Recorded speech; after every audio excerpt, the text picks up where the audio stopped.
Today, let us understand the conditions for a valid Hindu marriage under Section 5 of the Hindu Marriage Act 1955. Many people believe that marriage is only a social or religious ceremony. However, under the Indian law, certain legal conditions must be satisfied for a Hindu marriage to be valid. Let us understand these 5 essential conditions one by one. No existing spouse. The first condition is that neither party should have a living spouse at the time of marriage. This means a person cannot marry again if their husband or wife is still alive and the earlier marriage has not been legally dissolved. If someone marries again during the lifetime of their spouse, the second marriage is void, and it may also amount to the offence of bigamy under the Bharatiya Nyaya Sanhita. Capacity to give valid consent. At the time of marriage, neither party should be suffering from mental incapacity. First, a person should not be incapable of giving valid consent due to unsoundness of mind.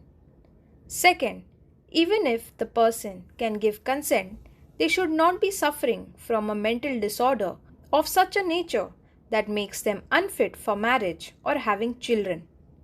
Third, a person should not be subject to recurrent attacks of insanity. This requirement ensures that marriage is entered into with free and informed consent. Legal age for marriage. The third condition relates to age.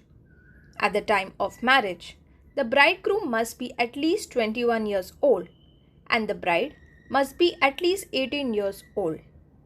This requirement is linked to the objective of preventing child marriage and ensuring maturity before entering into marital responsibilities. Prohibited degrees of relationship. The fourth condition is that the parties should not fall within the degrees of prohibited relationship. As discussed in the previous videos, this includes close blood relations such as father and daughter, mother and son, brother and sister.